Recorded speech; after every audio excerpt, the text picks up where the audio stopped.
Hello and welcome to the trade setup. In this video we are looking at Intel. It is time for another update, and on this chart we are tracking a few scenarios on the larger time frame. On this time frame we have been tracking on the chart 1 2 3 4 5 such a pattern. Now this isn't necessarily the only way it could unfold. We have the possibility to count this as a series of 1-2 setups, and then this could be indeed a third wave up, or it could really be an additional 1-2 itself. But for simplicity we have a more basic structure on the chart, and in all of these scenarios we are focusing on the next 5-wave structure to the upside. Regardless of which of these scenario really is at heart playing out, we will be tracking a very similar pattern in this area to the upside. Now we will get hints along the way of which scenario it really might be. For example, if we get a very strong third wave to the upside, we will have a pretty good idea that this might be instead a 1-2.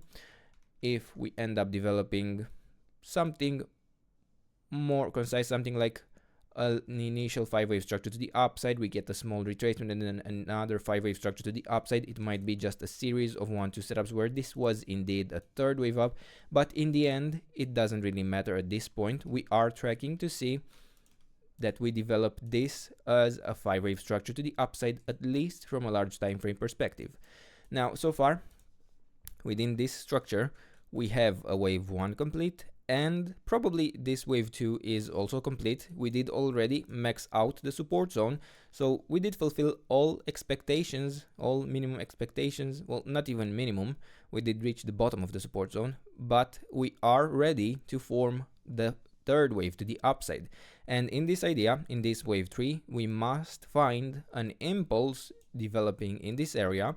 If it ends up developing a different pattern, it will force us to shift our interpretations of the entire chart. But for now we can easily be tracking such a possibility, especially since we are tracking here on the smaller time frame an initial 5-wave structure to the upside. Now within this area we have been tracking continuation to the upside. It was possible. Even at this point in the previous video we have provided additional support area that would allow us to continue directly higher within the blue scenario. But before we get there, on this time frame we are tracking a leading diagonal that would be forming to the upside, where here we have a wave 1 up, a wave 2 down, and then in the third wave to the upside we are tracking an ABC pattern that would unfold. Now, as I was mentioning in the previous videos, there are multiple ways this wave C could unfold to the upside, also depending on where this wave B correction actually ended, because this wave B could have bottomed indeed from the very beginning here, but it could have also ended up forming a triangle, and in that case we would be expecting pretty shortly a top in this area. And other than that, we were also providing a larger general area of support for the correction here in a wave 4 in this yellow area, which we now need to update, and it is now between the $34.3 level all the way down to the $25.5 level at the 61.8% retracement, since we are tracking a diagonal structure after all. Now, with these latest developments, with this latest push to the upside after the earnings, the earnings triggered this movement, this push to the upside. Now, however, we have to consider that it is possible that this wave C might be unfolding as an ending diagonal. I find it, in fact, even more likely, not just possible at this point, and for that idea, I need to consider that this third wave, and I need to remove these smaller counts, but this third wave would have probably topped around this area. This could be a wave 4 correction, and now this could have been the 5th wave itself to the upside.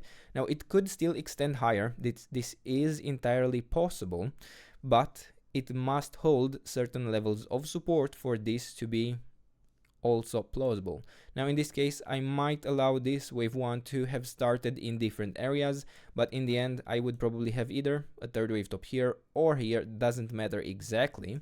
The idea is that in this 5th wave to the upside we could have a completion already in an ABC pattern, since now we would need to consider a possible ending diagonal within this structure.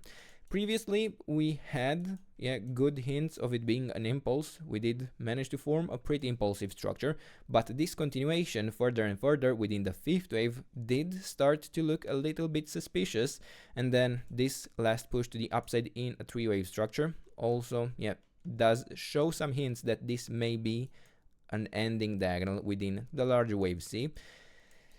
And now, in this case, I could still track further upside, but I am honestly also prepared for this to be ready for a top. Right on, even on a daily, we do see quite heavy, quite consistent divergences over the various tops that we have been forming over this area. And if we look on the 4-hour time frame, it is even more the case, but even so, we can still look for something like an ABC pattern to develop further up, or something like an ABC, where in the wave C we have only really formed a wave 1 to the upside, and we could be looking for a correction in a wave 2. Now, depending on which scenario it really is, we could be looking at different areas of support. In the case of an A, B, or sorry, 1, 2, 3, we would be looking at support in the area between the $39 level all the way down to the $37 level. And if we were really considering that this could be a larger A wave up and then we get a B wave down, we would be looking at a deeper support zone. But personally, based on the internal structure, if we really are to push higher, I would prefer the other count, at least for now. I don't really have necessarily the most clear 5-wave structure internally within this wave C to the upside. I suppose it is acceptable as a 1, 2, 3, 4th, and the 5th, and where the 4th was hidden in this area before the earnings peak that we got on the opening day. Now, with that said, we can track higher, but I am still focused. It is an area of high risk, in my opinion. It is best to sit back and watch at least until some of the structure is clearing up in this area. And of course, it is possible. It is always possible for it to start pushing directly, but it does seem a bit exhausted at this point. It even forced a shift of this wave C to the upside into a diagonal structure. And I am personally watching forward for the correction, the larger correction in the wave 4, where we have the yellow support zone area to find their support and create the reversal to the upside, where we will form a 5th wave up. And after that point, we will have a very nice 5-wave structure to the upside, a possible wave 1 complete, and we will have the opportunity to find a correction in a wave 2, where an entry would have actually quite good probabilities, quite good risk-reward ratios, and would be looking even at the larger structure time frame for the larger wave 3 to the upside, where of course after we have a double 1 2 1 2 setup, something like this, we could be prepared for a very, very impulsive and strong 3rd wave to the upside. And if you remember, an ideal target for the general wave 3 in this area is at the 138.2% extension, which is around the $200 level in this case. And for now, these are the levels. This is the trade setup. I hope you enjoyed the video, and if you did, don't forget to subscribe and let me know what else you want me to cover, and I'll do my best to do that in the days and weeks ahead. And until then, I hope you have a nice day, and I hope to see you in the next video. Bye bye.